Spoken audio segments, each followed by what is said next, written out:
life, people fight about, talk about, and hide behind topics because they're unwilling to deal with the issues that underlie the topics. And I have a strong, strong suspicion that you have been on the other end of this imbalance of power. I have the strong suspicion that you didn't have the strength, the size, the wherewithal to fight back. Tell me I'm wrong. You're not wrong. And so you don't ever want to be out of control again. Right. But that's the issue. You're not beating her over some keys. You're not beating her over some food. You've got a rage inside that needs to be healed. That does not excuse what you're doing in any way, shape, or form.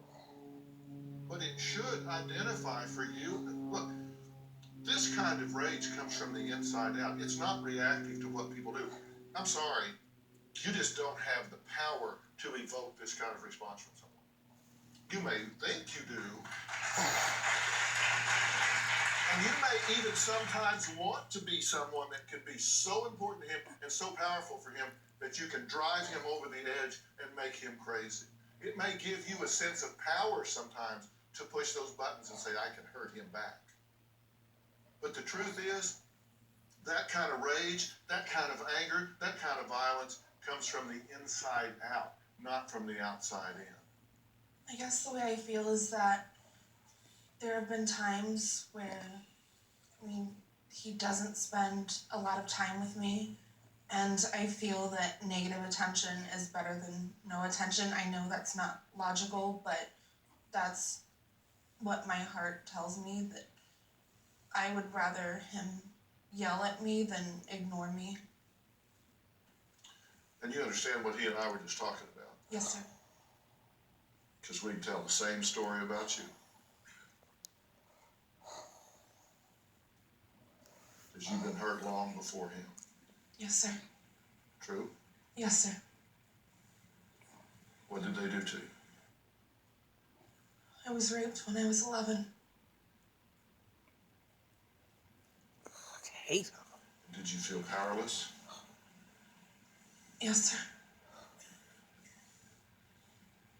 And when you think about it, does it put a knot in your stomach? Yes, sir. And you can think about it so vividly that it's as though it happened earlier today, can you not? I can almost feel it. You can smell the smell. Yes, sir. You can hear the breathing. It's all very real and vivid to you, is it not? Yes, sir.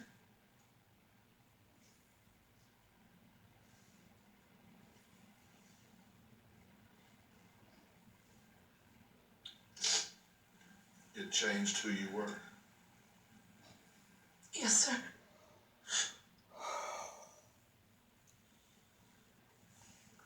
So we have two damaged people that come together and damage each other.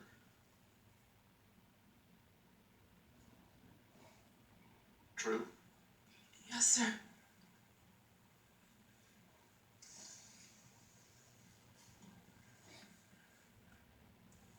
Isn't that what's going on here?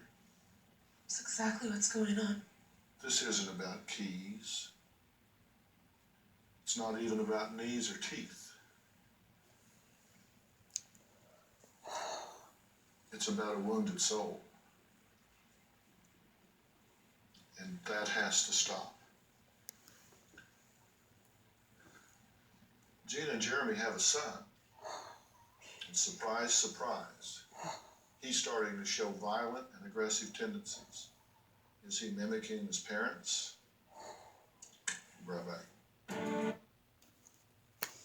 Right now, I feel like a horrible monster because I see some people in the audience who are crying and they feel bad for the female or for the man because they came from dysfunctional and violent backgrounds, and I understand that. But what's the point of two damaged people being with each other? Shouldn't one person at least be healthy in the relationship? So if I were to give my take, no, no, I don't see this relationship as getting better. I don't see it as down the road it's going to be successful. And I'm not a pessimist. I'm an optimist. I mean, I'm not a pessimistic person. I'm a very optimistic person. At the same time, it is what it is.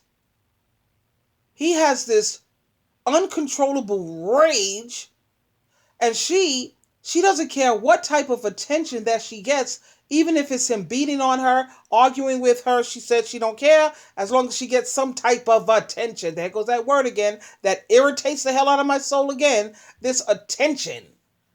And I get so annoyed with it because when you get this attention, what do you do with this attention? Like me, do I care about attention? I care about attention if I'm a teacher. Let's say I'm in front of the classroom.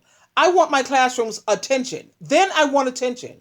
I want attention if I am talking to someone, let's say.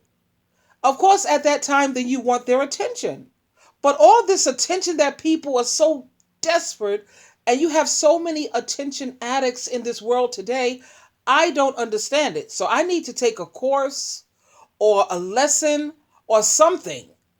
Because, like, when I'm walking down the street, I don't care about attention, whether a cat calls or whatever. And don't get it twisted now. I get these guys cat calling and yo, baby, yo, baby.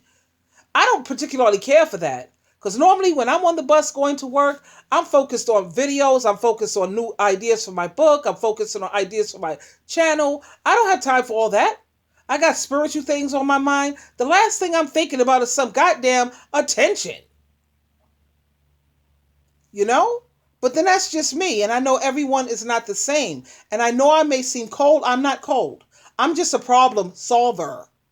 I see the problem and I say, let's solve it. I don't want to constantly sit here and cry about it. Let's do something about it. And what do you do about it? All of this therapy and blah, blah, blah is going to end up down the road. No, these people need to separate, get some therapy separately. And they need to find one of the people that are healthy, mentally healthy, because two dysfunctional people, two broken people are going to do nothing but constantly keep breaking each other more and more. Someone has got to be healthy in this relationship.